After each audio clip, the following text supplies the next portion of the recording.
Mais uma vez, boa noite. Pessoal, obrigado por estarem aqui com a gente. É uma alegria estar recebendo aí clientes, amigos, alguns funcionários, colaboradores. Vou combinar com vocês o seguinte, que durante a apresentação vocês podem fazer perguntas. Só levanta a mão que a gente vai levar o microfone para poder sair na gravação, que vai ficar gravado esse vídeo. Esse pessoal aqui é da Globo, eles foram contratados, eles vão colocar no Jornal Nacional de amanhã, certo? Esse espaço que nós estamos aqui é o espaço do SESCOM.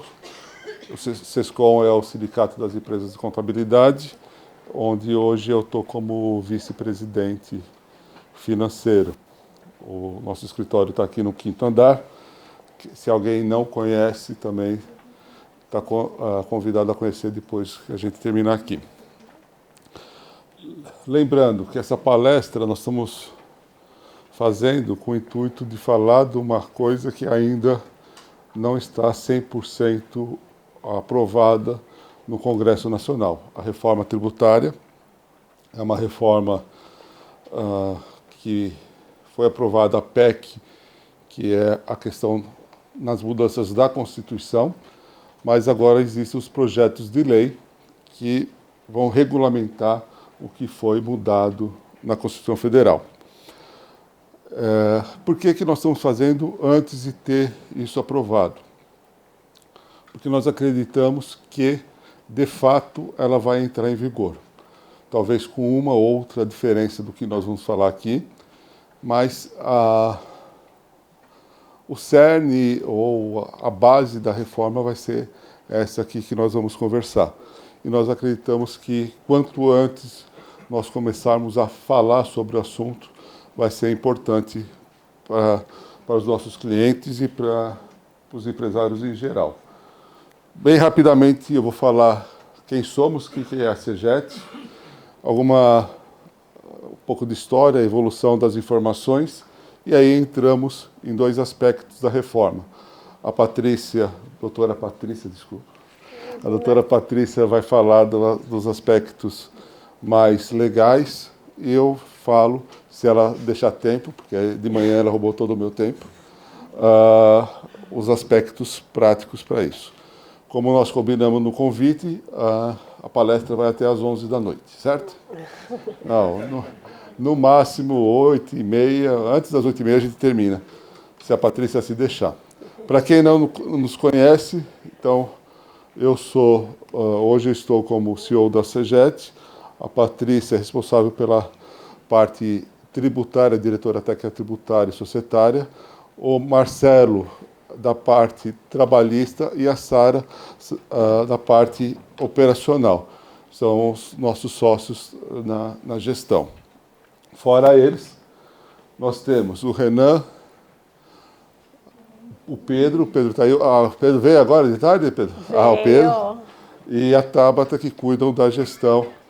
E temos mais de 50 colaboradores. Quem é colaborador aqui, levanta para o pessoal conhecer. Não, levanta a mão, nem sei se vocês passaram desodorante. Então, esses são nossos colaboradores. Na parte da manhã, nós temos um outro grupo aqui também.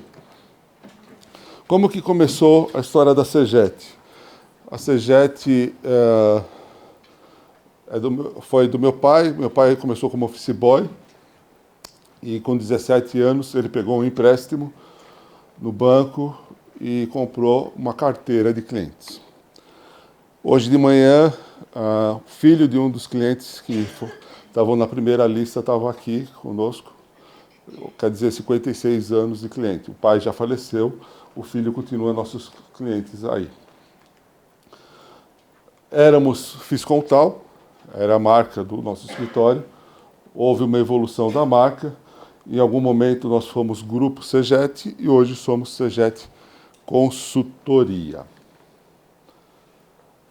Isso daqui, eu não lembro disso, mas são coisas que já existiram, coisas datilografadas. Por exemplo, isso aqui é uma ficha de imposto de renda, de bens e direitos datilografado. Isso aqui era uma notificação da Receita Federal. A Receita Federal notificava com o formulário datilografado. Isso é um DARF. Né? Hoje ainda existe o DARF, mas... E nós vamos falar bastante disso aqui. Isso aqui era um negócio chamado nota fiscal.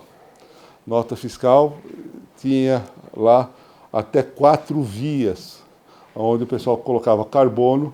A primeira via ia para o cliente, a segunda via ia para o contador, para a transportadora, e uma via ficava fixa no talão para ser fiscalizado. Isso aqui é uma DRE de que ano que é esse? 1970.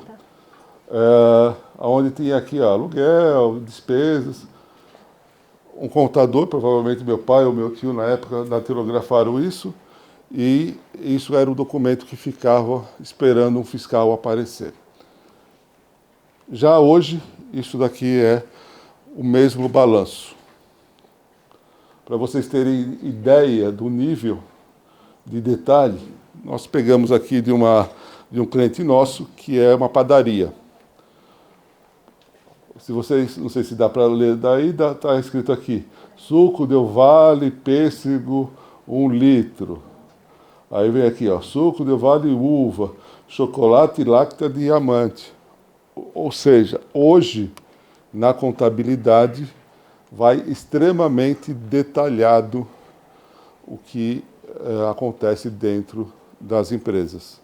O que era um resumo e precisava um fiscal vir verificar, hoje nós somos obrigados, e eu falo para vocês que não é nem as nossas obrigações acessórias que passam essa informação, a própria nota fiscal eletrônica já dá esse nível de controle para o governo. Eu brinco que o governo sabe, antes do próprio dono, o faturamento da empresa. Porque cada nota que é emitida precisa de uma autorização prévia do sistema.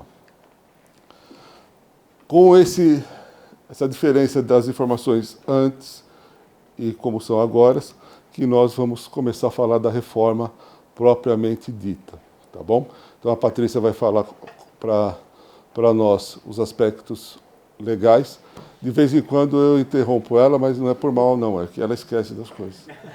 Brincadeira, Patrícia. Boa noite. Não está ligado. Alô, boa noite. Primeiramente dizer que é um prazer tê-los aqui conosco nessa noite. Pela manhã, né, tivemos uma outra turma, né, 68 pessoas que prestigiaram aí esse nosso convite para falar um pouco sobre a reforma tributária e que nós entendemos que vai ser um divisor de águas no segmento empresarial, né? Há muito tempo não tem uma mudança tão significativa e por isso a gente optou por fazer esse evento presencial também, né? Porque a pandemia tirou um pouquinho disso e nós estamos tentando aí retomar. E também vamos fazer a gravação para disponibilizar no nosso canal do YouTube. Bom, em relação aos aspectos legais gerais, né? Então, a ideia, como o Jorge falou, é trazer a discussão, criar aí, vamos dizer, as dúvidas, né? Trazer as dúvidas gerais e também deixar os empresários um pouco mais antenados com o texto que foi aprovado parcialmente, né? Na Câmara e ainda vai ser aprovado no Senado. Muito bem. Primeira parte da nossa apresentação é falar um pouquinho sobre como que nós já estamos inseridos dentro da reforma tributária. Então, o Jorge, como diretor do SESCOM, ele vem acompanhando desde 2019 os avanços da reforma tributária. Então, desde que começou a se falar sobre a reforma tributária, a PEC 110, também a PEC 45, ele vem participando dos debates e nos assustando, porque aí ele vinha com uma conversinha aqui, outra informação ali, vai mudar isso, vai mudar aquilo, já criando uma ansiedadezinha, mas foi bom porque a gente pôde vivenciar o processo. Então, ir até Brasília, nas comissões, participar de eventos que trouxeram para nós informações aí quase que em tempo real das discussões do projeto. Só aproveitando, Paty, esses dois senhores aqui bem no meio, Aqui, ó, esses dois eles são dois economistas, tá? E o projeto inicial foi de uma academia, né? Um grupo de economistas que tem uma fundação, e essa fundação que deu a base para isso. Diferente de outras reformas, a reforma da legislação que nós temos hoje, que foi feito por advogados, esta reforma está vindo com um viés muito mais econômico do que o viés tributário de direito, tá bom? Então, foram esses dois professores, nós entrevistamos, tivemos a oportunidade de fazer. O projeto não saiu 100% da ideia deles, porque existe uma utopia de perfeição, e aí no Congresso foram havendo algumas mudanças. Perfeito. Bom, dando seguimento, é importante falarmos um pouquinho do que é hoje, né, e do que esse projeto de reforma tributária visa extinguir. Então, hoje, nós temos várias legislações para cada um dos tributos. A ideia do projeto é que tenhamos uma legislação única que vai trazer os aspectos do PIS e da COFINS, dessas duas contribuições federais, substituir a legislação do ICMS dos 27 estados e Distrito Federal, a legislação do ISS de mais de 5.000 municípios. Então, hoje, nós temos lá uma legislação federal para PIS, outra para COFINS, temos todos os regulamentos de ICMS de cada estado e também os regulamentos de ISS de cada município. Então, toda vez que ingressa um novo cliente na CEGET, se tem filiais em outros estados, se tem filiais em outros municípios ou estão estabelecidos em outros municípios, nós temos que nos debruçar na legislação, entender aquele regulamento de um município que até então era desconhecido para nós, para conseguirmos organizar toda a parte fiscal, tributária do cliente. Então, a reforma, ela vem com essa expectativa de legislação única, de unificar todas as normas. Vai muito assim com o que o Jorge disse, que como foi uma reforma que teve um viés mais financeiro, né? Quem começou essa tramitação não tem, vamos dizer, não gosta muito de legislação, então a ideia é simplificar. Entretanto, o projeto de lei complementar, né, o PLP 68 de 2024, tem 499 artigos. Então, é uma legislação única, mais pesada, né? Alguém aqui já teve a oportunidade de ler? Não? Ainda estamos, né? Estamos lendo. E a ideia é que aí, nas próximas semanas, tenhamos alguns vídeos também no nosso canal,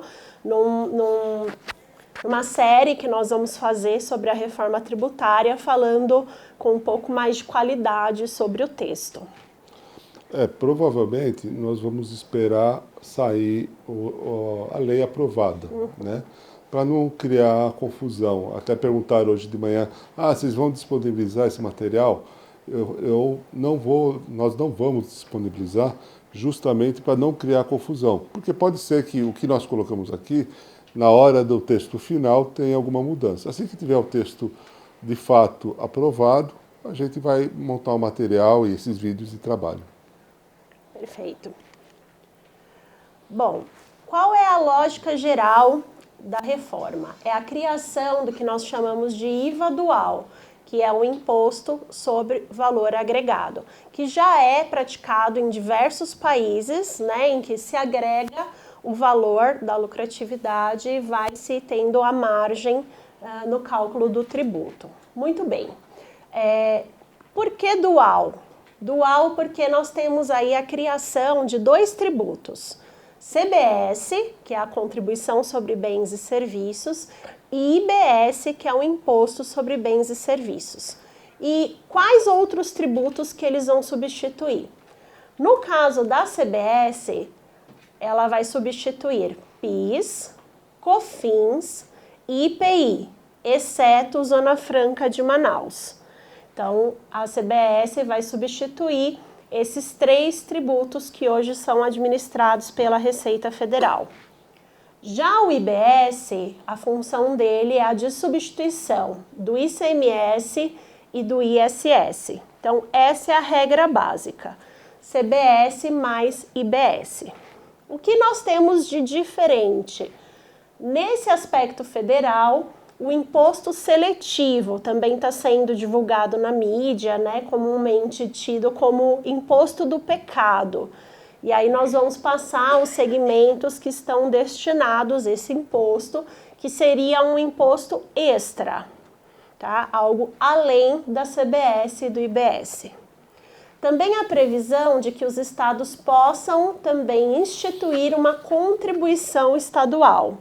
Então, como regra geral, substitui esses tributos, como regra especial, já está, né, a previsão de instituição do seletivo e pode-se instituir a contribuição estadual, que está determinada para alguns segmentos, tá? Alguns segmentos como mineração, também como segmento de petróleo, tá? Então, são para algumas atividades específicas, não para todos.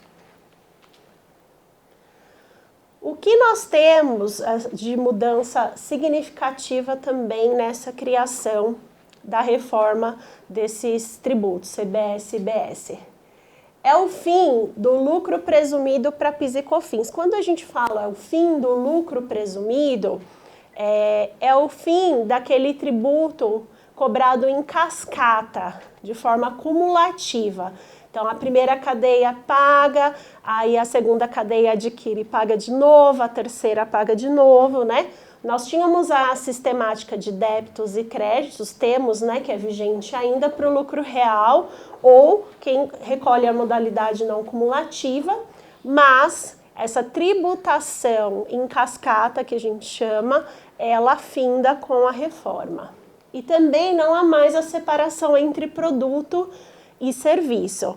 Então, atualmente a gente consegue fazer alguns planejamentos tributários, algumas modalidades de negócio em que parte é cobrado como produto, parte é cobrado como serviço, porque isso faz diferença na carga tributária. Então, aqui nós temos clientes que têm essa diferenciação. Parte do objeto social da empresa é produto, parte é serviço.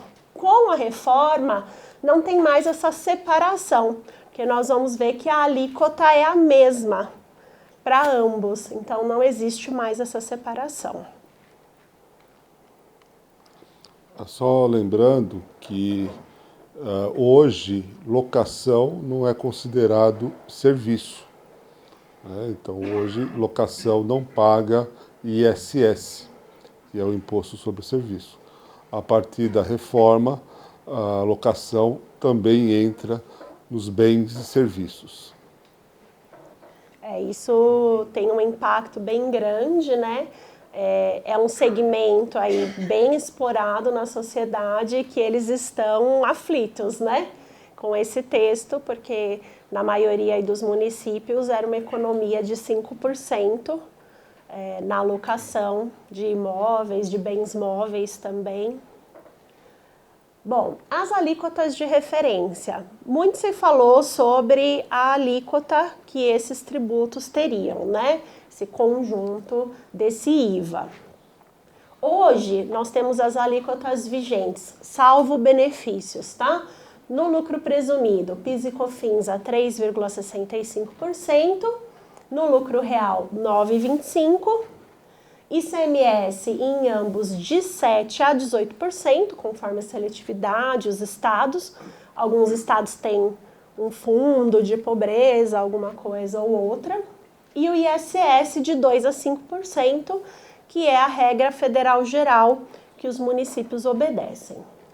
Já agora, Com esses tributos criados, nós teremos CBS de 8,8% e IBS de 17,70%.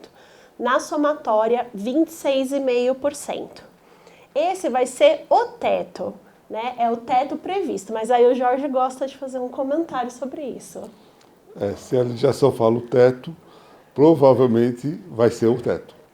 Né? Dificilmente vai ser abaixo desse percentual. Nós acreditamos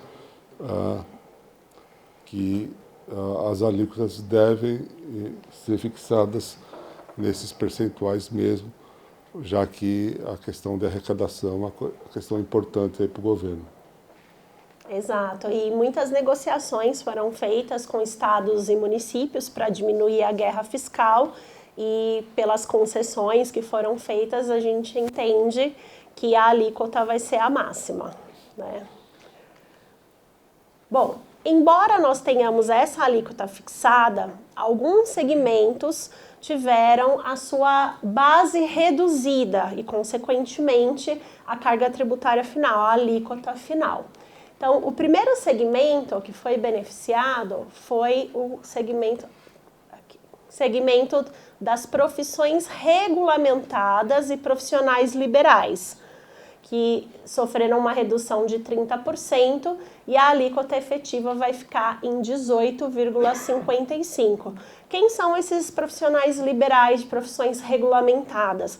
Quem tem natureza técnica científica no seu serviço. Então, médicos, advogados, engenheiros, arquitetos, contadores. Então, todos os profissionais liberais que tiverem profissão regulamentada vão ter essa redução. E por que isso? Porque dentro dessa nova sistemática nós vamos ter um sistema de débitos e créditos, né? E essas profissões, elas têm muito um caráter científico, então tem pouca aquisição de insumo, né, para prestar o serviço delas. Então, elas sofreram essa redução, conseguiram aí negociar nos bastidores antes da legislação ser aprovada.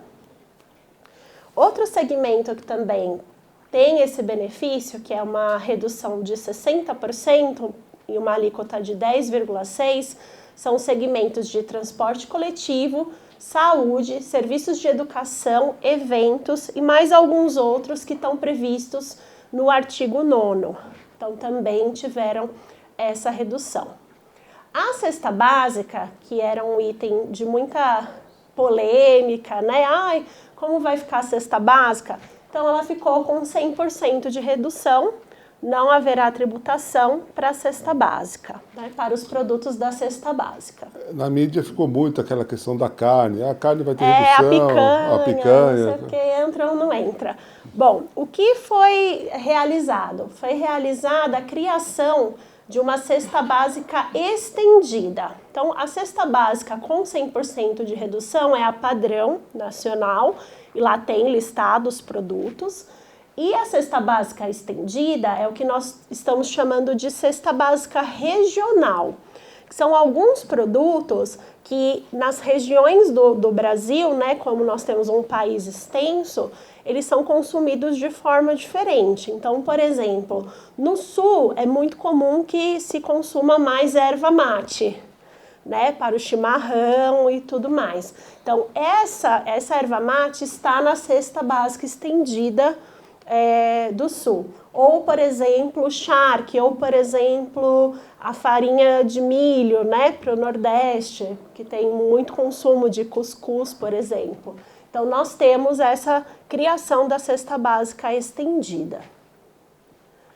Já em relação ao ProUni, na área de educação, nós temos 100% de redução, mas somente para a CBS. Foi uma redução que veio somente para a CBS.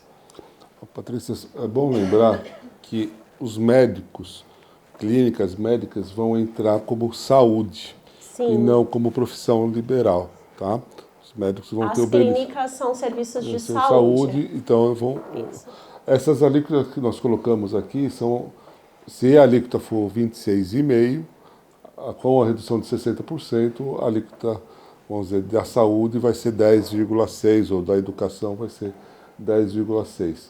Só para vocês saberem, nos bastidores, na negociação, aqui nós fomos, através do SESCOM, um dos primeiros a falar de redução para a saúde e para a educação. Por quê?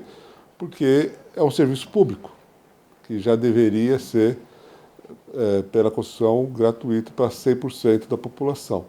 Se você coloca para a saúde pagar 26,5 ou para a educação pagar 26, provavelmente você ia sobrecarregar mais ainda o sistema público de saúde e educação. Então foi conseguido essa redução justamente alegando isso. Olha, se vocês não fizerem uma redução para isso, provavelmente o governo vai sofrer o revés. Vai ter muito mais crianças nas escolas públicas do que nas escolas privadas. Mudança significativa. Agora, todas as empresas terão créditos e débitos de tributo. Na sistemática que é hoje, nós temos várias formas de aproveitamento de créditos. Então, no ICMS existe uma legislação específica para aproveitamento de créditos, PIS e COFINS, uma outra legislação específica, e cada uma tem a sua lógica. Então, na legislação do ICMS tem muito aquilo que é ligado na indústria, por exemplo, a produção do consumo do produto, né, que é consumido no processo produtivo. Na prestação de serviço também tem os insumos da prestação de serviço, que são tidos como crédito. Com a reforma, o crédito ele será, como nós chamamos de escritural, um crédito financeiro. Então, eu estou lá no meio da cadeia. Tudo aquilo que foi recolhido antes de mim, eu vou poder me aproveitar. Então, adquiri qualquer produto, contratei qualquer serviço, se na cadeia anterior foi recolhido IBS e CBS, eu tenho direito ao crédito. Então, essa é uma novidade aí, uma inovação da reforma. Nós vamos falar, a Patrícia vai falar daqui a pouco sobre o Simples Nacional, que foge um pouquinho dessa regra quando nós colocamos todas. Mas, conceitualmente, todas as empresas passam a ter créditos e débitos. Quanto à implementação da reforma, né, que aí também há esse questionamento, é a partir de quando, né? Como que vai se dar? Quanto tempo nós vamos ter para nos adaptarmos, né? Esse é um grande questionamento que a gente recebe. Já posso ficar sem dormir ou não, né? Então, nós teremos 2 períodos de transição. Um que engloba os tributos federais e o outro que engloba os estaduais e municipais. Então, o período de transição federal para IPI, PIS e COFINS funcionará da seguinte forma. Em 2026, ainda não vai ter alteração destes tributos. Então, a tendência é que em 25 saiam as legislações e que em 26 a gente comece a viver a reforma. E como nós vamos viver a reforma? Nós vamos começar a recolher 0,9% de CBS, que foi uma alíquota teste instituída. Então, os tributos continuam inalterados, quem recolhe IPI vai recolher IPI, quem recolhe PIS e COFINS vai recolher PIS e COFINS, mas também vai recolher uma alíquota de 0,9% de CBS. Isso não vai aumentar automaticamente a carga tributária da empresa, porque nós vamos poder abater o que foi pago da CBS nos tributos acima. Então, o que for pago na alíquota teste, nós vamos abater dos outros tributos, tá? Realmente é só para que a gente entenda a forma de cálculo, esteja mais adaptado, né, à nova legislação e às obrigações acessórias que virão, né, dessa nova legislação. Que está previsto na lei, que aquela alíquota de 8,8 que nós colocamos, que se trata exatamente aqui do CBS, ela vai ser definida pelo TCU e pelo Senado. Então, o Senado Federal, junto com o Tribunal de Contas, eles vão através dessa alíquota teste, conseguir identificar qual é a capacidade de arrecadação do tributo. Com isso, a ideia da reforma é não aumentar a carga tributária padrão ou global, a carga tributária sobre o PIB nacional. Hoje está por volta de 35%, então, o que o TCU e o Senado vão fazer é o seguinte: olha, esse 0,9, quanto que é a arrecadação hoje? X. Então, ali que está com 7%, dá para cobrir esse X? Então, teoricamente, vai ser 7% para não aumentar a carga tributária. Isso aqui está escrito no texto legal. Aqui é até aquele teto que no somatório não ultrapasse 26,5. Então, a alíquota teste servirá para fazer esses estudos. Bom, em 2027, nós manteremos aí o IPI para a Zona Franca de Manaus e a alíquota zero, mas já teremos a extinção de PIS e COFINS. Então, em 2027, não se recolherá mais PIS e COFINS, já se recolherá a CBS na alíquota que for definida. Então, já teremos os primeiros tributos extintos. Já quanto aos tributos estaduais e municipais, né, ICMS e ISS, em 26, 27 e 28 permanece inalterado. Por que um período maior? Porque envolve os estados, os municípios, então todo um regramento que precisa de um tempo maior para ser alterado ou para se adaptar. Nesse período, vai ser recolhida uma alíquota teste de 0,1% de IBS. Então, a alíquota teste na somatória é de 1%. A partir de 2029, nós teremos aí a substituição do ICMS e do ISS pelo IBS. Então, aumenta-se a arrecadação do IBS, diminui-se a arrecadação dos outros tributos. Isso é para que aqueles empresários que possuam benefícios fiscais regionais, né, estaduais e municipais, possam ir adaptando a sua operação para extinção dos tributos que vai acontecer em 2033. Com isso, espera-se diminuir essa guerra fiscal que hoje nós temos, questões de substituição tributária, de diferencial de alíquota interestadual. Então, tudo isso tende a sumir após 2033, é a promessa.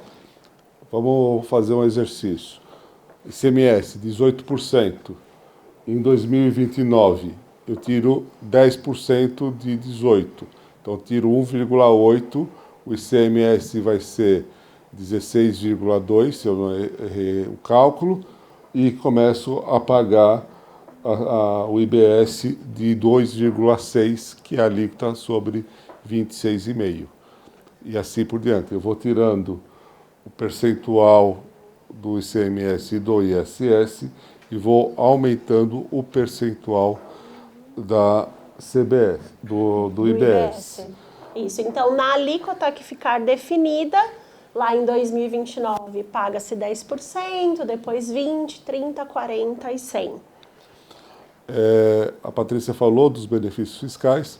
O que nós estamos pedindo hoje, e eu peço aí para vocês que puderem exercer a cidadania fiscal, é ajudar junto a deputados, e-mail, zap, o que conseguir, para que, pelo menos, até 2032, a legislação do ISS e do ICMS não mude.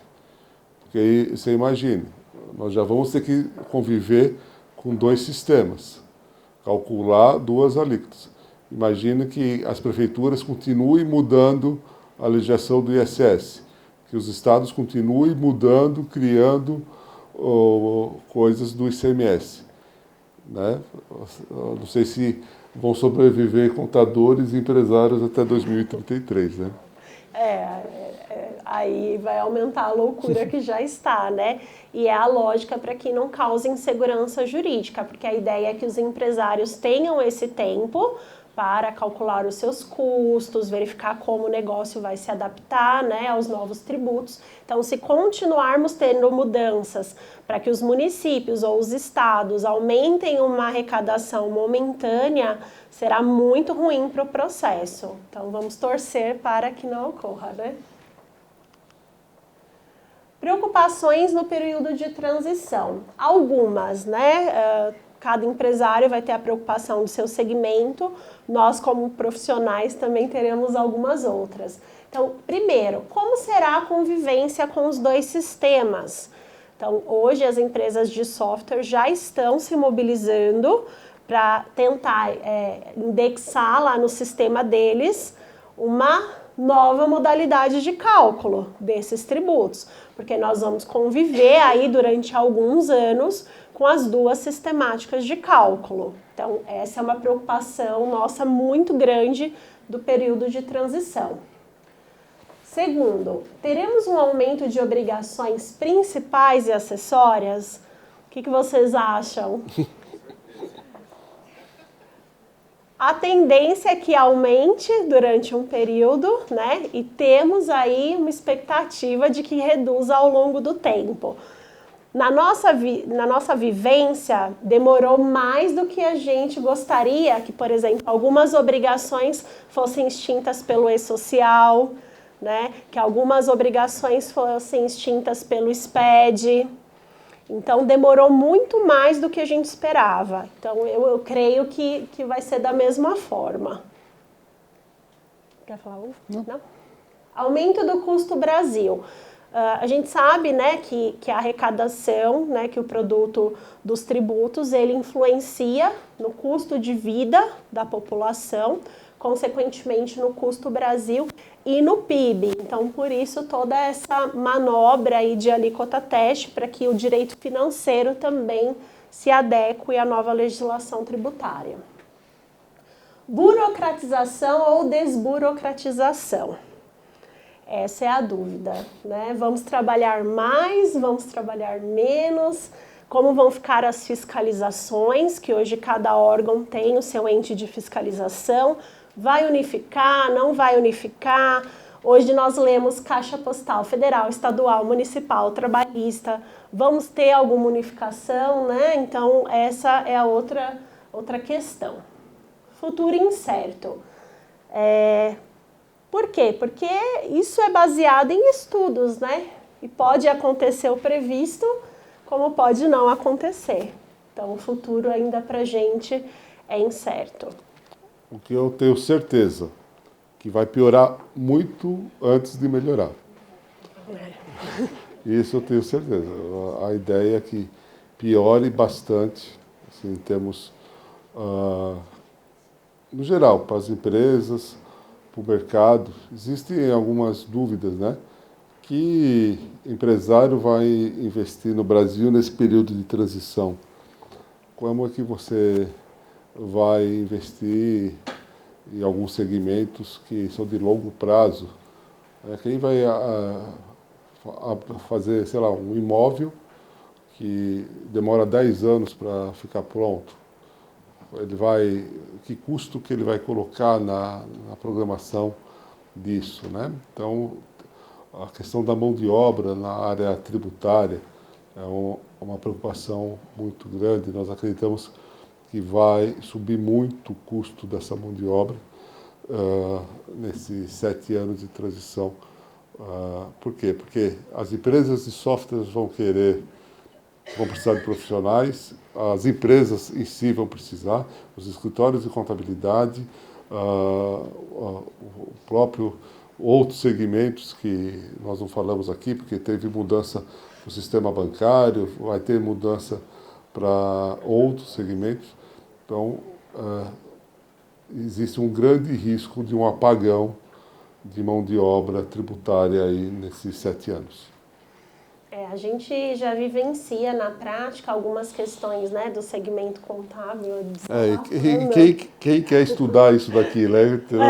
Você imagina um estudante de contabilidade na faculdade, olha, deixa eu ver, deixa eu estudar 2 sistemas, é uma coisa assim meio de maluco. Né? E nós temos também os escritórios de menor porte, que já delimitam um pouco o escopo de trabalho e tendem a delimitar ainda mais, né? Atender empresas de segmentos específicos ou de portes específicos para não precisarem lidar com toda a estrutura. O que será feito com saldos credores dos tributos extintos? Então, algumas empresas, em função da atividade delas, elas acabam acumulando créditos de tributos, né? De PIS e COFINS, de ICMS, porque ou adquirem muito no mercado interno, exportam bastante, ou porque o produto final é beneficiado, né? Então, ou alíquotas diferentes na aquisição e na venda. Então, hoje, o que foi se falado, né, e o texto traz sobre essa questão dos saldos credores. Em relação ao PIS e a COFINS, os créditos, inclusive presumidos, não apropriados ou não utilizados até a data da extinção dos tributos, permanecem válidos, vão poder ser utilizados e é mantida a fluência do prazo de utilização tranquilamente. Entretanto, há uma previsão de que eles precisam estar registrados no ambiente de escrituração de PIS e COFINS, ou seja, eles já precisam estar escriturados nas declarações do tributo. Porque hoje em dia, como funciona? Eu tenho 5 anos para o fisco me fiscalizar sobre aquilo que eu recolhi, e também 5 anos para identificar algum crédito que eu deixei passar, né? E lançar. Bom, com esse corte da reforma, todos os levantamentos precisam já estar feitos e todos os créditos precisam estar registrados na contabilidade, nas obrigações acessórias que dão lastro ao PIS e COFINS. Vão poder ser utilizados para a compensação do valor devido da CBS. Então, sobrou o crédito de PIS e COFINS, começou a pagar CBS, vai poder aproveitar o crédito de um para o outro e continua podendo ressarcir em dinheiro e também compensar com outros tributos federais, por exemplo, contribuição previdenciária. Tá ok? Então, os créditos não serão perdidos. Já no ICMS, foi instituída de uma outra forma a utilização dos créditos que ficaram acumulados. Hoje em dia, os créditos acumulados do ICMS, eles podem ser, inclusive, objeto de negociação. Então, uma empresa que possui muito crédito, ela pode vender esse crédito para uma outra empresa com um deságio, né, comercializar esse crédito e a empresa que comprou esse crédito usufruir desse valor para abater do imposto devido. Com a alteração da reforma tributária, nós temos aí um regime atual para créditos de ativo permanente, né, máquinas, equipamentos, que vão ser mantidos. Então, ele é aproveitado hoje em 1,48 avos, então os avos restantes vão ser mantidos, e em 240 parcelas nos demais casos. Então, quem tem crédito de ICMS vai ter 20 anos para aproveitamento. Imagina o seguinte, em resumo, se em 2032 a empresa tiver direito de receber ICMS, que é o que a gente chama de crédito, se ela não der um jeito de receber isso de alguma forma no mercado, ela vai receber isso em 20 anos. Provavelmente eu não estarei aqui para o meu cliente receber a última parcela disso. Tá? Então, até 2032, as empresas vão ter que verificar maneiras de se aproveitar desse direito de imposto pago para não ter que ficar recebendo em 20 anos. Mas eles são bonzinhos, vai ser corrigido pelo IPCA. Então, sim.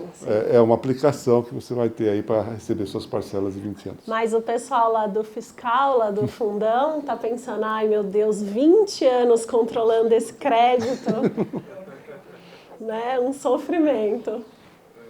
Então, a tendência é que o mercado de créditos aqueça, de créditos de ICMS. Em relação ao Simples Nacional, que a gente já convive aí com um sistema que de Simples só tem o nome, né? Tem uma série de detalhes, de especificações, mas como ficará o recolhimento de IBS e CBS em relação às empresas que hoje são optantes pelo Simples Nacional? Só para deixar claro, essa foto eu tirei da Patrícia quando ela era mais jovem. Mas bem mais, talvez, né? Bom, a ideia aqui é que vocês não fixem nos números, né? E sim nessa sistemática. Então, hoje, aqui nós exemplificamos com o anexo 1, mas hoje na legislação do Simples Nacional nós temos vários anexos que prevêem o cálculo por segmento. Então, indústria, comércio, prestação de serviços tem mais de um anexo. E nesses anexos nós encontramos aí as faixas, que nós chamamos, porque o tributo é progressivo, as alíquotas e também quanto é a repartição de cada um do tributo. Então, na alíquota recolhida, lá nos 4%, nós temos aqui quantos por cento desse valor é para cada tributo.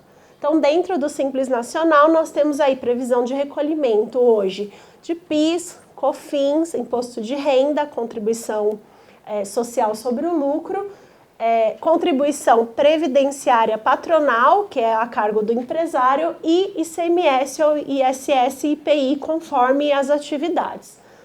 A ideia é que PIS e COFINS seja substituído por CBS e o IPI, ISS e o ICMS por IBS. Então, vão se modificar as tabelas e as repartições. Então, as empresas do Simples recolherão os novos tributos dentro do Simples, tá? Só que agora, né, tem a cereja do bolo. As empresas do Simples, elas vão poder escolher anualmente se elas querem recolher os tributos dentro do Simples ou fora do Simples. Quais tributos? Os novos, CBS e IBS. Então, como que ficarão a sistemática, né? Então, a tributação do CBS e IBS, pela lógica, não cumulatividade plena. Então, tudo que eu adquiri, tudo que eu contratei de serviço, me dá direito a crédito. Tudo que eu vendo ou presto serviços, eu vou ter o débito. Muito bem. Se eu escolher recolher CBS e IBS por dentro do Simples Nacional, eu não tenho direito nenhum a crédito. Então, eu vou recolher a alíquota prevista na tabela, que a legislação vai trazer, a alíquota global, né, de todos os tributos juntos, e eu não tenho direito a créditos. Se a escolha do empresário for recolher CBS e IBS fora do Simples Nacional, ele vai poder aproveitar os créditos da cadeia anterior. Então, essa é a diferenciação e aí cada segmento vai ter a sua especificação. Pois bem, o Simples Nacional, como tradição, ele tende a ter uma carga tributária menor, né, pela alíquota progressiva, e se eu recolho por fora algum tributo, que hoje ocorre em algumas empresas cujo faturamento vai de 3 milhões e 600 a 4 milhões e 800, que recolhem às vezes o ISS ou ICMS por fora, a carga tributária ela é maior. Então, tende também a ser maior recolhendo CBS e IBS por fora. Mas por que o empresário ele escolheria essa modalidade? Por quê? Recolhendo por fora, ele vai transmitir um crédito maior para outra cadeia. Então, por exemplo, prestadores de serviço que trabalham para grandes empresas vão ser pressionados a recolher por fora do Simples para poder ofertar um crédito de 26,5% para essas empresas. Porque antes ficava, é insumo ou não é insumo? E como hoje em dia não vai ter com a reforma essa diferenciação, há uma tendência, né, Jorge, de pressão para que os empresários do Simples Nacional recolham essas contribuições e esse imposto por fora. Hoje a empresa, se ela está no lucro real, ela pega uma nota e essa nota é insumo, ela se acredita de 9,25.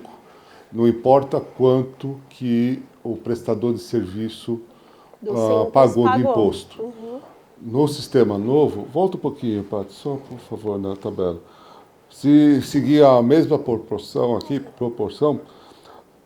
somando PIS, COFINS e, nesse caso, ICMS, dá 50%. No ISS deve ser mais ou menos a mesma coisa.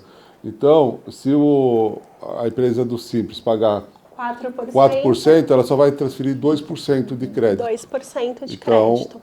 o que eu transferia de 9,25%, agora eu só vou transferir 2%, em vez de 26%. Então, é bem provável que haja uma pressão no mercado das empresas tomadoras de serviços e de compra, que as empresas do meio da cadeia saiam do Simples ou façam a opção do IBS e CBS por fora. Sim, ou que deem um bom desconto, né? Então, isso já mexe com o mercado. Isso independe, né, de faturamento? Isso independe de faturamento, porque hoje a gente recolhe por fora quando ultrapassa os 3.600. No caso do IBS e do CBS, vai ser dessa mesma forma? Ou... Ainda não temos legislação nesse sentido, né? Isso provavelmente virá nas legislações complementares. Quanto ao CBS não vai mudar, porque não tem sublimite para PIS e COFINS. Mas quanto ao IBS, nós temos sublimite para ISS e ICMS. Isso ainda não está definido se vai se manter os sublimites. Aí, no final do ano, por exemplo, a gente escolhe, então, se por fora... Isso, por fora ou por dentro. Então, como hoje as empresas fazem a opção anual, né? Ou pelo pagamento do primeiro imposto de renda, pelo primeiro imposto, né? Tributo a lucro real, lucro presumido, ou do Simples, pedindo a inclusão ou a exclusão, também as empresas do Simples vão optar o por dentro e o por fora. Só para deixar claro, por dentro e por fora, não é sonegação, nós estamos falando alíquota por dentro do Simples ou por fora da alíquota do Simples. Porque vai que alguém vê no YouTube e vai falar que a CGED estava falando do por dentro. Não é para sonegar, recolher CBS e IBS por dentro ou por fora do Simples. Até porque a gente não tem nenhum cliente que faz nada por fora. Não, nada. Todo mundo direitinho. O imposto seletivo que nós falamos, que é aquele imposto do pecado, ele tem previsão de aumento da carga tributária, né, de instituir esse imposto extra para alguns segmentos, né? Então, tem aí veículos, embarcações e aeronaves, produtos fumígeros, né, como charutos e cigarros, bebidas alcoólicas, bebidas açucaradas e bens minerais extraídos, minério de ferro, petróleo, gás natural, pensando muito na questão do meio ambiente e da saúde. Então, foi essa a métrica para a instituição desse imposto seletivo. Eu só não concordo com esse negócio de bebida alcoólica aqui, mas... Não sei mas tem como compensar, não tem? Eu falo que, graças a Deus, eu tomo café sem açúcar, então eu não vou pagar bebidas açucaradas. Então, aqui, bebidas açucaradas provavelmente sejam refrigerantes, sucos, essas coisas assim, tá bom? Bebidas já preparadas com açúcar, né? Um todinho, todas essas bebidas que entende-se que há um prejuízo para a saúde. Lembrando que isso daqui é um imposto a mais, tá? Fora aqueles 26,5%, vai ser determinado um percentual para esse imposto. Não tem nada a ver com os 26,5%. Outras legislações que tendem a ser alteradas também. Então, além de CBS e de IBS, nós temos também projetos em andamento e que alteram outros tributos, em especial o ITBI, o Imposto sobre Transmissão de Bens Imóveis, que hoje é cobrado, né, arrecadado pelas prefeituras. Existe a previsão da instituição de um novo fato gerador que altera os negócios imobiliários, que é o quê? Celebração do ato como fato gerador. Hoje o ITBI, ele é cobrado quando nós fazemos a escritura, né, o documento público que faz a transferência do imóvel. Mas, por exemplo, alguém que compra um apartamento na planta, primeiro ele faz um compromisso de compra e venda daquele apartamento, vai pagando durante a obra e quando da entrega, lavra-se a escritura. Nesse caso, o ITBI vai ser exigido no compromisso de compra e venda, no início do processo de aquisição. Alguma observação? Não, né? Só braveza. Como é que o governo vai saber disso, né? O pessoal, fiz um contrato particular entre compra e venda. Na hora que eu faço a escritura, o que a gente coloca lá? Conforme pagamento já registrado anteriormente. Pronto. Já abre margem para fiscalização e retroagir aí o fato gerador à celebração. E também, né, as construtoras vão ser fiscalizadas nesse sentido, principalmente imóveis na planta tem muita essa incidência de contrato de compromisso de compra e venda. Outra alteração que também está aí em tramitação é a PL 7 de 2024, que é daqui do nosso estado. A gente não sabe, né, como que vai ficar, se vai passar, se não vai, mas ela cria uma alíquota progressiva para o ITCMD, que é o Imposto sobre Transmissão, Causa, Mortes e Doação. Então, que é exigido nos inventários, né, quando há o falecimento, e também quando é feita alguma doação de um bem, de cotas, de valores. Então, hoje aqui no nosso estado é de 4%, mas a tendência é uma alíquota que vai ser progressiva entre 2% e 8%, conforme o valor do bem doado.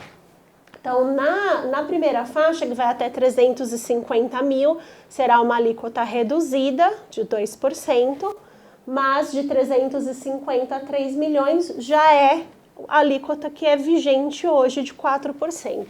Acima disso, nós temos uma outra faixa até 9 milhões e 900 de 6%, e acima disso, o tributo vai ser de 8%, vai dobrar.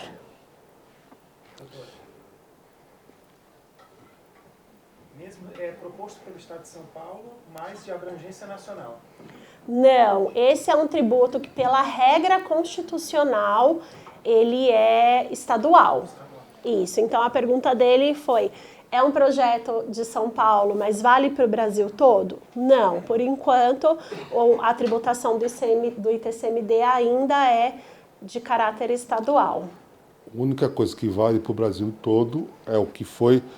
Por que nós trouxemos aqui, né? Porque na PEC, que mudou a Constituição Federal, colocou que o ITCMD vira progressivo. Então, cada estado vai criar a sua tabela, a sua regra. O que mudou é que o estado criaria o seu percentual, agora não. O estado tem o direito de criar uma tabela progressiva. Então, cada estado vai ter a sua tabela, vamos chamar assim. Importante, provavelmente aqui no estado de São Paulo não seja esse projeto de lei, porque esse projeto de lei é um deputado do PT que propôs e hoje o PT é oposição no estado. Sendo assim, provavelmente esse projeto não seja acatado pelo governo, mas o governo com certeza vai apresentar um outro projeto, se não com os mesmos valores, semelhantes a ele, tá bom? Além dessas mudanças, né, no ITBI e no ITCMD, também está prevista uma alteração no IPTU, em que a alíquota, a base de cálculo do imposto, pode ser atualizadas por decreto. Então, a tendência é que as prefeituras se organizem para aumentar a arrecadação de IPTU, em detrimento do que elas vão deixar de receber de ISS. Né? Então, por decreto, eles vão poder atualizar as bases de cálculo do IPTU, porque hoje o valor venal de referência, ele muitas vezes não reflete o valor de mercado do bem. Então, as prefeituras vão ter mais maleabilidade para modificar essa base de cálculo. Hoje o prefeito precisa mandar para a Câmara Municipal para fazer qualquer mudança de IPTU. Com a reforma, a prefeitura, a Câmara vai criar uma regra, mas o prefeito, através de um decreto, ele muda o percentual, por exemplo, desde que esteja na regra pré-aprovada da Câmara Municipal. Esse pedido, ele atendeu às prefeituras justamente nesse sentido, né? Que para que a reforma fosse tramitada, foi criado um comitê das maiores prefeituras e eles trouxeram isso como pauta e foi acatado. Além disso, nós estamos aí com a previsão de PVA para novos itens. Essa é a parte que a Patrícia não gosta de falar. Tá eu nem tô dormindo mais por causa dessa parte. São muitos jatinhos, muitos jet skis, né? Então, tô preocupada, nem tô dormindo. Bom, a instituição de PVA, que é o imposto, né, sobre a propriedade de veículos automotores, passa a ser também estendida a cobrança do IPVA para aviões, jatos, jet skis, lanchas e helicópteros. Então, até então, nós não tínhamos um imposto sobre essa propriedade, só sobre veículos, e agora será estendido para esses outros itens.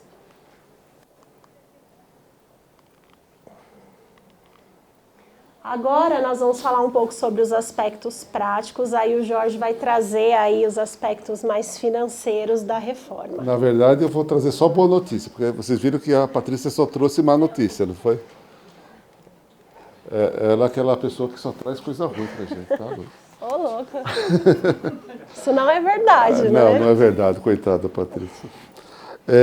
Vocês vão ver que nos próximos 26 minutos, que é o tempo que eu tenho para falar, vocês vão sair daqui super animados. A reforma muda duas coisas, fora tudo que já foi falado. Uma é o cálculo do imposto.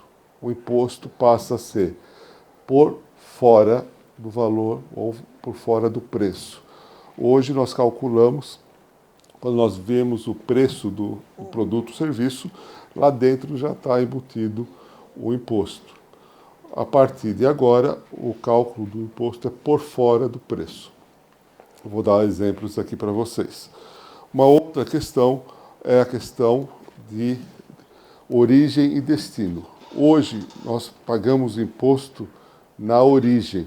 Então, é na origem que a empresa está, na origem da prestação de serviço, onde eu recolho o imposto. A partir de agora, o imposto vai ser no destino.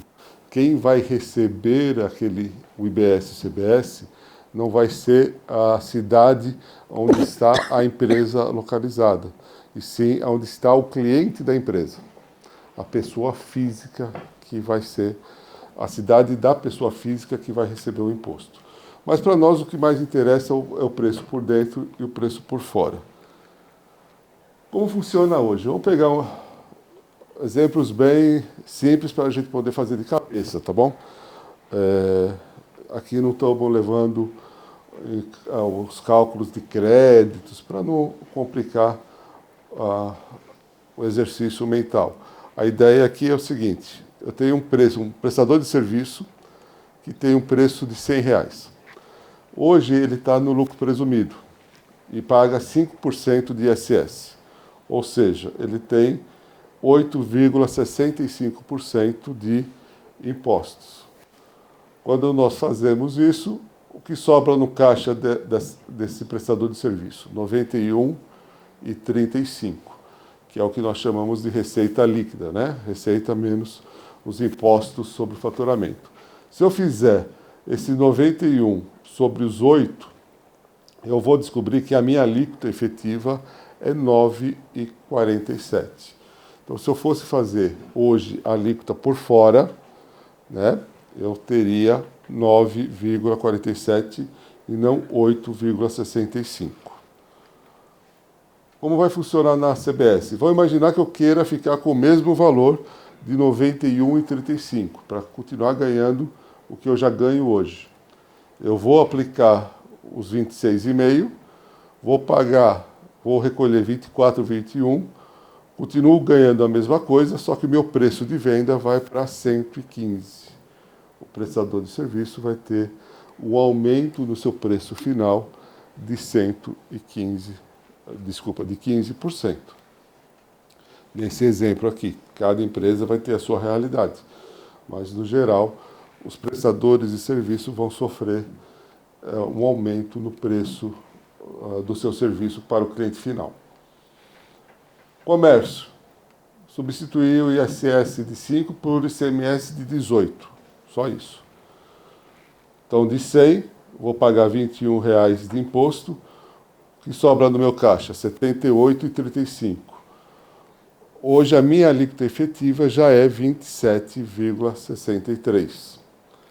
Como a alíquota do IBS é 26,5, o que vai acontecer? Quando eu aplicar 26,5 sobre 78, o meu preço cai 1%, quase 1%. Em regras gerais, produtos tendem a diminuir preço em efeito tributário, tá bom? E serviço tende a aumentar o preço. Isso que vai acontecer basicamente no mercado. Vai ter a regulação automática entre os entes, mas está havendo uma transferência de carga tributária para o setor de serviço. Por quê? Porque nós tínhamos produto com ICMS de 18 e ISS de 5. Então, é esse ajuste. Quando eu ajunto produto e serviço no único pacote, o serviço está aumentando a carga tributária para ele. Até então, eu preciso saber se eu estou tomando um serviço, estou comprando um produto.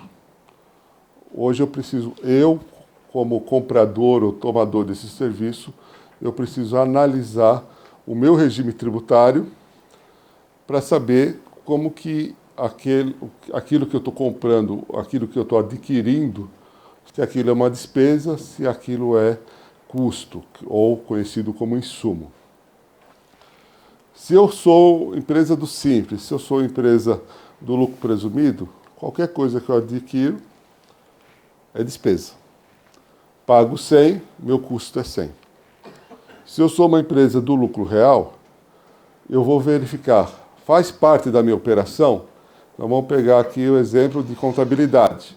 Eu contrato uma empresa de software para fazer os processamentos lá dos nossos clientes. O que eu comprei daquela empresa de software, eu sendo lucro real, eu vou me creditar de 9,25 de imposto. Então eu pago 100, só que como eu tenho um crédito de imposto, o custo daquele produto para mim, ou daquele serviço, vai ser 90,75. A partir do IVA ou do IBS e CBS, tudo vai ser crédito.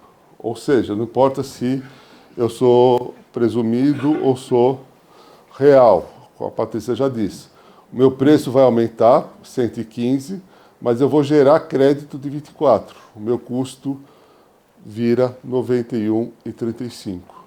Então, para algumas empresas que o custo era 100, vai abaixar. Para algumas empresas que o custo era 90, vai aumentar um pouco.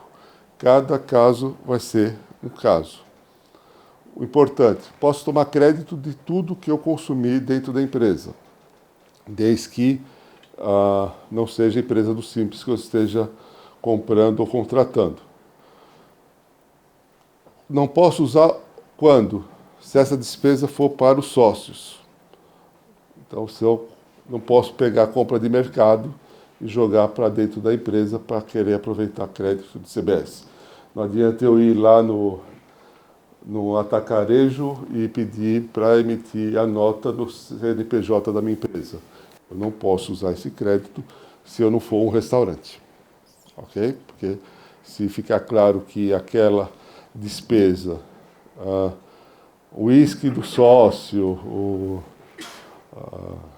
qualquer outra questão que não esteja ligada à atividade da empresa, não vai gerar crédito. Compra de terno. Compra de terno.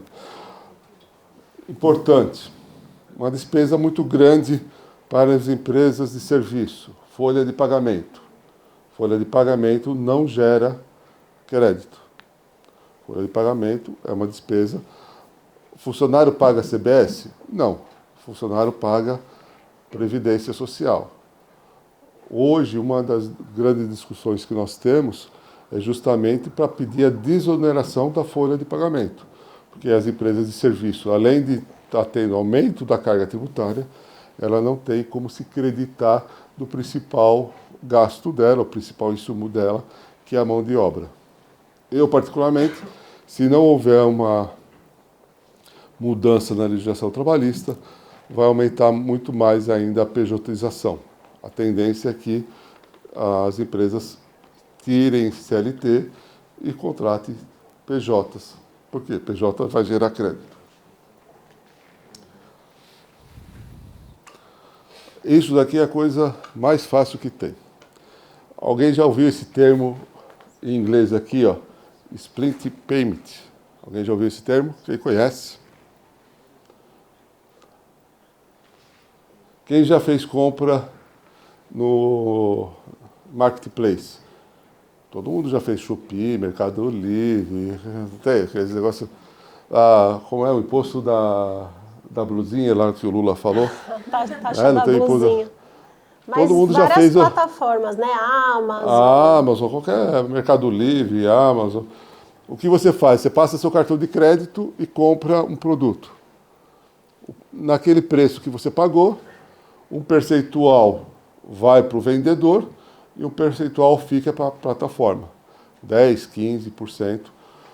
Na hora que você pagou, você consumidor passou o cartão de crédito, o pagamento já foi repartido. E esse termo aqui não está em inglês porque queremos ser diferentes. É o termo que está na legislação. Talvez seja a primeira legislação brasileira com termo em inglês. Mas a legislação usa exatamente o termo em inglês para se tratar da repartição de pagamento. O que é isso na prática? É isso. Alguém tem dúvida? Tá bem claro para vocês, certo?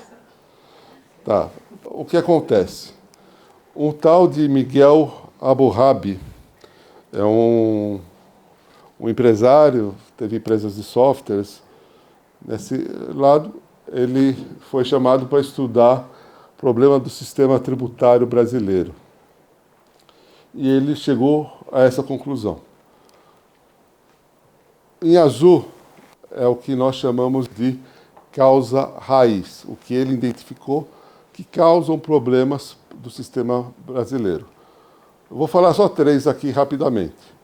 O imposto é autodeclaratório, a empresa declara quanto ela deve de imposto. Um outro motivo que ele acha é a iniciativa da empresa o pagamento. Ela calcula quanto ela deve e ela vai lá e paga o que ela deve. E outro problema que ele acha que a relação nota fiscal e boletos não estão interligados automaticamente. O que esses problemas causam? Então, vamos imaginar, vocês viram, a Patrícia falou, nós temos 27 legislações de ICMS, fora substituição tributária, fora... o que mais tem? DIFAL, diferencial de alíquota. E vamos imaginar que vocês tenham a CEGET como contadores de vocês e consiga ter 100% da legislação interpretada corretamente. O que isso acontece? Vai ser apurado o imposto e o cliente vai declarar quanto ele deve. Mas pode ser que a legislação muda muito, haja uma falha na interpretação. Em vez de eu já que aquilo era despesa, insumo ou vice-versa, e teve uma falha. Quer dizer, eu vou declarar um valor errado, porque é muito difícil acompanhar a legislação brasileira e eu tenho uma interpretação errada e eu declaro o valor errado para o governo. E outro que eu posso simplesmente querer declarar errado, o que é mais conhecido como sonegação de informação, ou somente sonegação. Quando eu tenho isso, se eu tenho sonegação, gera o quê? Fiscalização. Fiscalização, o governo criou a substituição tributária para evitar a sonegação. Aí ele cria obrigações acessórias para evitar a sonegação. Aí a pessoa não paga, ele gera um refis, gera mais autuações, gera dívidas e assim vai criando uma cadeia de problemas, porque a empresa pode fazer ela declara quanto ela deve. Vamos imaginar que eu fiz o cálculo certo, tenho que pagar lá R$ 1.500 de imposto e tenho que pagar R$ 1.500 de folha de pagamento. Tenho que optar entre um e outro.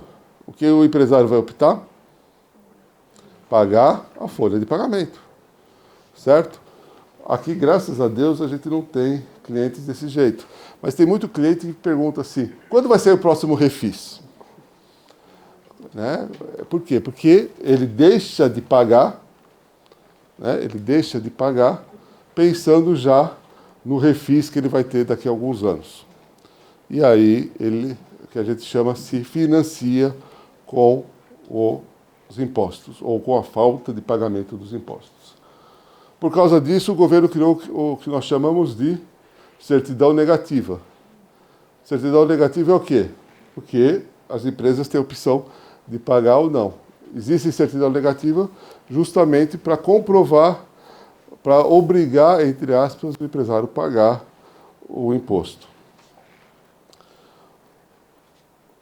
Graças a Deus, como eu disse, aqui a gente não tem, mas tem muita empresa na Suíça que não paga todos os impostos. Então, às vezes ele não emite nota fiscal, mas o dinheiro entra na conta da empresa.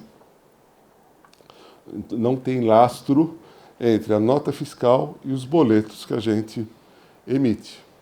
Tanto é que o pessoal da contabilidade usa o termo conciliação de extrato bancário. O que é a conciliação? Eu vejo o que entrou na conta bancária e o que a empresa faturou. E eu fico verificando se bate as informações. As informações são condizentes. Como é que eu resolvo tudo isso? O Hammurabi deu a seguinte ideia. Hoje, o que é calculado pela empresa, governo, você governo calcula. O que a empresa tem opção de recolher ou não, vamos fazer o sistema bancário fazer o pagamento automático desse imposto. E o que boleto e nota fiscal que não tem relação, vamos fazer boleto e nota fiscal um único documento. Com isso, a gente pode resumir isso nessa figura aqui. O que é essa figura? Na época, eu não sabia que era 26,5%, então está como 20%. Eu vou emitir um documento fiscal, meu serviço é 100, o imposto vai ser 26%, o total do documento fiscal vai ser 120. Na hora que eu pagar por esse código fiscal, ou o código de barra aqui, ou um QR Code para o Pix, ou a transação de cartão de crédito, qualquer meio de pagamento, fiz o pagamento, o que é da empresa vai para a empresa, e o que é do governo vai para o governo. É isso que vai acontecer com a repartição de pagamento. Mas a Patrícia falou para a gente agora há pouco que eu vou ter crédito, certo? Se eu tenho crédito, eu tenho que compensar. O que vai ser criado? Isso aqui é um extrato bancário, só para exemplificar, mas a ideia é criar um extrato como uma conta corrente de créditos e débitos de impostos. Toda vez que eu comprar algo com meu CNPJ e eu paguei lá, eu paguei imposto, paguei CBS e IBS. Vai entrar no meu extrato como crédito. Toda vez que eu vender, vai entrar o débito. Como eu, Jorge, acredito que vai acontecer? No dia do vencimento, dia 20 do mês, então nós estamos em agosto, 20 de setembro, vai aparecer lá no meu saldo, no meu contas correntes. Estou com débito ou estou com crédito? Se eu tiver com crédito, não pago nada. Se eu tiver com débito, eu vou lá e recolho e zero o meu conta corrente. Provavelmente é algo semelhante. Vendas à vista para consumidor final, não tem dúvida que é isso. Quer dizer o quê? Consumidor final, nós, pessoas físicas, vamos comprar cartão de crédito, Pix, o que quer que seja, na hora que passou, já vai gerar o débito dos 26,5. Ah, mas eu estou no meio da cadeia e eu posso ter uma venda a prazo. Se a venda a prazo, eu vou ter o vencimento do imposto, que continua sendo mensal, antes da data que eu vou receber a venda.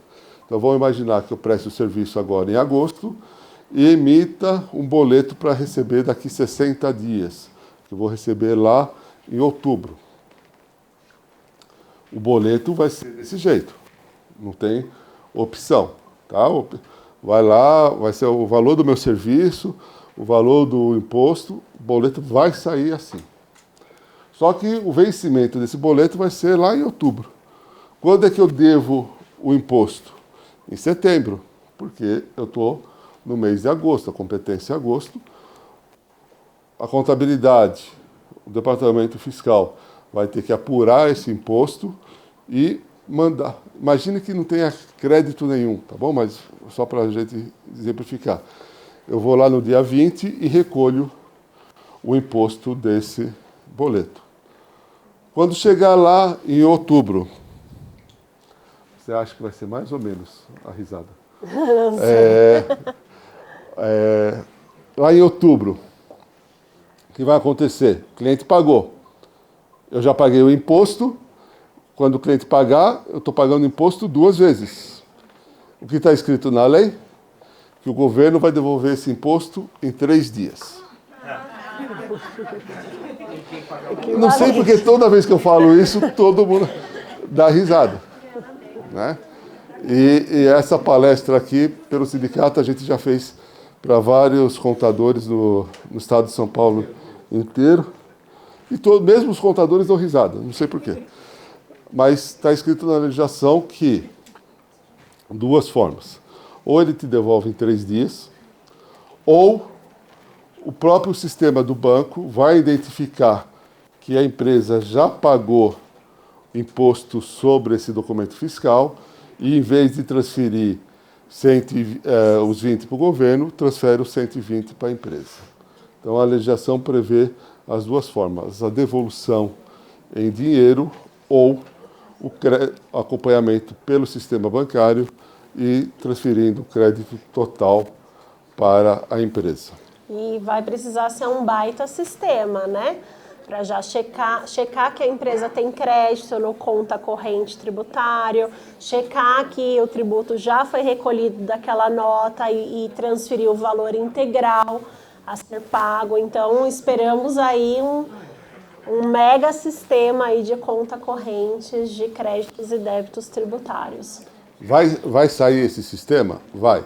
Já existe um grupo de trabalho, Banco Central, Receita Federal, um monte de gente, o SERPRO, tudo trabalhando nesse sistema. Tiago levantou a mão? Oh, desculpa. Tiago. Só o microfone. Oi, boa noite. Primeiro, Boa noite. Parabéns pelo evento aí, Patrícia e Jorge. Obrigada. Sobre, assim, a gente trabalha com transporte e logística, No caso do meu terceiro, né, hoje ele tanto tem o simples quanto né, o presumido O autônomo. real. Como que fica na situação se eu vou continuar tomando crédito, mesmo no caso sendo pessoa física ou pessoa jurídica, eu continuo tomando crédito ou não?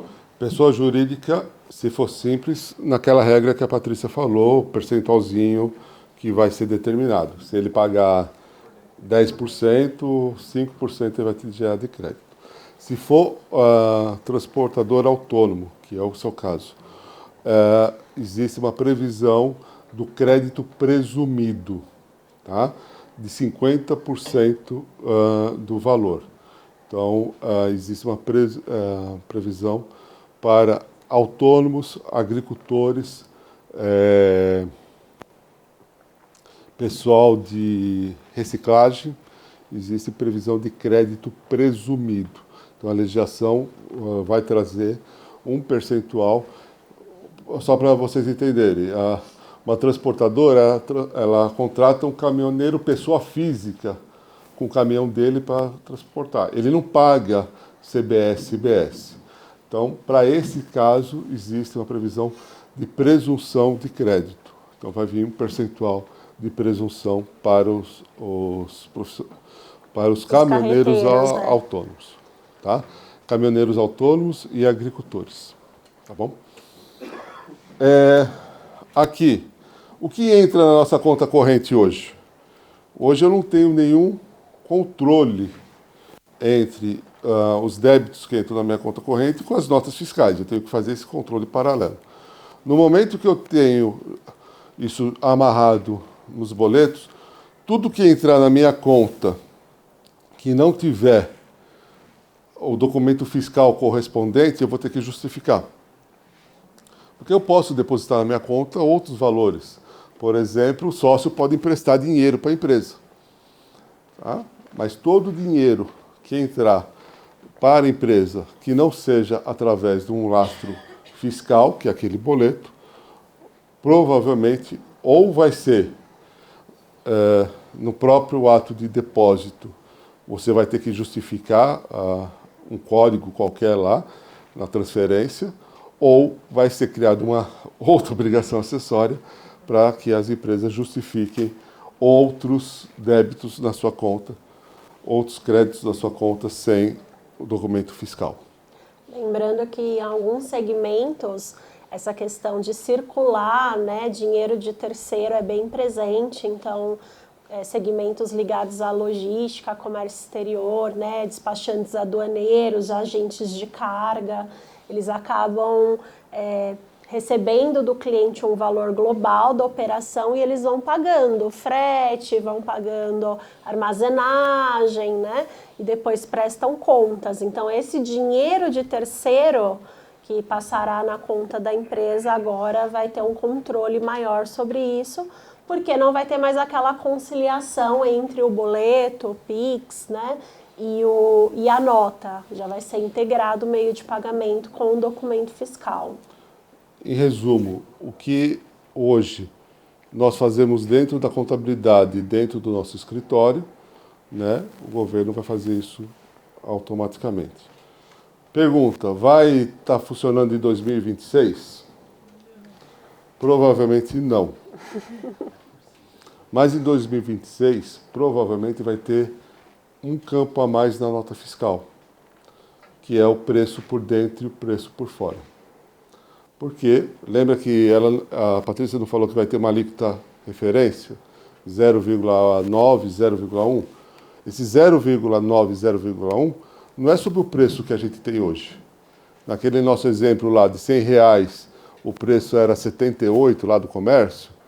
Então eu vou ter que ter R$100 para calcular PIS, COFINS e ICMS, que é o que naturalmente a gente calcula hoje, e vou ter que ter o preço de 78 para calcular o 0,9 sobre os 90 ou 78 reais. Então, com certeza, se esse sistema de extrato não vai estar funcionando, quase certeza, pelo prazo, dificilmente vai estar, mas o 0,9 e 2 preços na nota fiscal já vai ter. Termino com a seguinte preocupação. 2026, 2 preços. Qual o problema? É só criar mais um campo lá e transferir.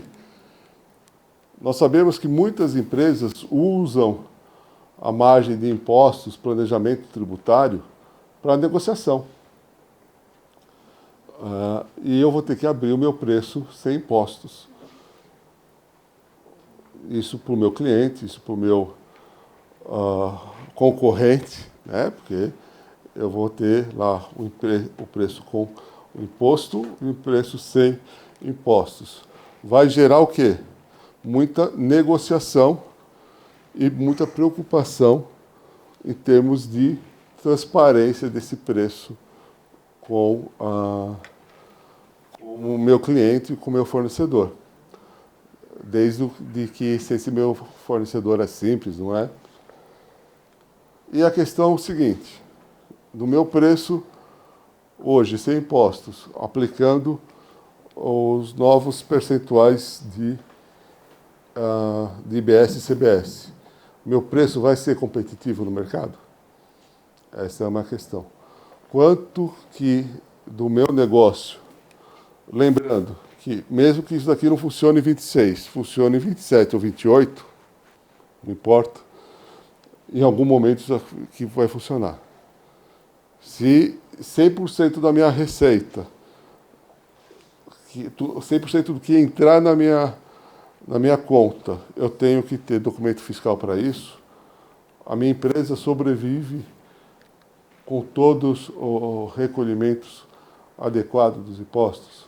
Será que eu sei os custos reais para a formação do preço do meu produto? Isso é uma preocupação já para 2026. Não vai... não acho que a fiscalização, a partir de 26, a gente vai passar e o imposto já vai ser transferido. Mas 27, 28, isso vai acontecer. E aí eu preciso sobreviver ou preciso ter um preço adequado para a sobrevivência da nossa empresa. Pessoal, esse recado, essas boas notícias que nós temos para vocês. Alguém tem mais alguma pergunta aí que gostaria de fazer? Eu tenho uma lista lá. Ele fez uma lista. Enquanto nós falávamos, Jefferson fez uma lista. Eu vou ficar... Não, fica à vontade, estou brincando. Brincando. No meu caso específico, eu pago ICMS, porque eu sou uma editora. Constitucionalmente, a alíquota do meu ICMS é 0. E eu sou uma escola. Bem, hoje eu vendo produto, eu vendo minha apostila, e, pelo que vocês falaram, por incrível que pareça, se eu vender produto, minha carga tributária vai cair. No seu caso, não, porque você Eu vendo produto? Não, mas o seu produto, a sua alíquota de ICMS é quanto? 0. Então, vai continuar sendo 0 porque você é imune. Então, a imunidade constitucional continua. Então, o seu produto, livro, vai continuar isento do imposto. Mas o imposto, o ICMS, já está embutido num desses dois... Não, mas assim... CBS terá, né? E provavelmente IBS não. Sobre o produto livro, nós estamos falando de um produto que tem imunidade constitucional. Ele vai continuar sendo imune. Então, você não vai pagar IBS, CBS sobre o livro, porque existe uma imunidade prevista na Constituição. Então, o seu produto continua 0. Um exemplo clássico disso, Jefferson, é no caso das empresas optantes pelo Simples, né? Que ela tem lá uma alíquota prevista, que é uma alíquota geral do comércio, por exemplo.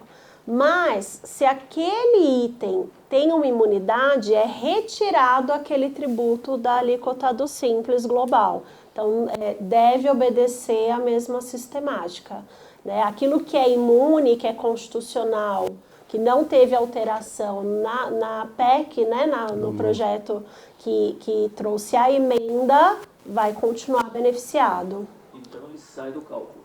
Sai do cálculo. Só que você, vamos dizer, aqui você é para pessoa física, né? Mas se você fosse vender para pessoa jurídica, você não estaria transferindo crédito para eles. Sim, porque Tá. aí como o crédito é financeiro, Certo. se não há recolhimento, não transfere. Então mas a gente vende para empresas também. Então, no caso, eles podem exigir que a gente faça. Não, eles não vão exigir porque você não pode, você não tem imposto sobre isso. A única questão é que o seu produto também não vai gerar crédito. Teoricamente ele vai ficar mais caro, porque hoje, teoricamente, ele se beneficia, talvez, aí teria que dar uma analisada, mas o seu cliente usa ou não os 9,25 se for pessoa lucro real. Isso. Já se for um curso, por exemplo, aí teria, né, a tributação e aí geraria crédito.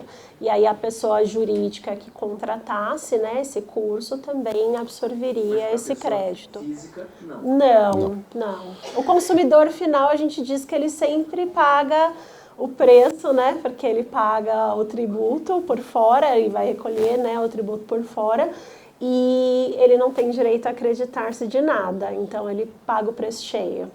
Só para ficar bem claro para todo mundo, se eu contratei o serviço do contador, por exemplo, que não é alíquota cheia, é 26, o contador vai ser 18.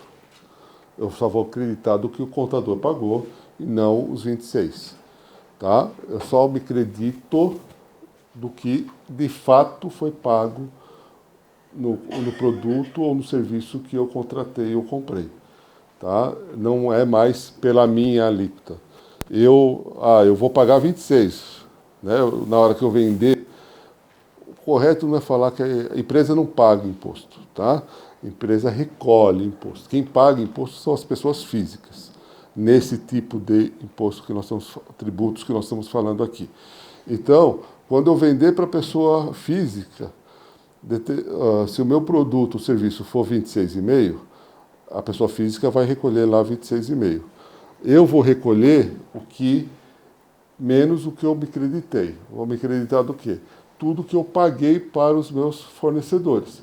Se eu paguei 18% ou se eu paguei 10%, o valor que eu paguei é o que de fato eu vou me creditar. Eu não vou mais me creditar, mas eu vendo a 26. Não importa, importa quanto você pagou antecipadamente na cadeia. Tá bom? Só isso? Foi fácil. Eu estava pensando que ia ter mais perguntas mais difíceis. Mais alguma pergunta? Pessoal, muito obrigado. 10 minutos, de manhã foram 12, agora foram só 10. 10 minutos, um pouquinho além do nosso horário. Agradeço a atenção. A CEGET está de portas abertas, ouvidos atentos aí para os próximos passos do governo. E eu convido todos vocês, por favor, virem aqui na frente para a gente tirar uma foto, todo mundo junto. Obrigado. Obrigada.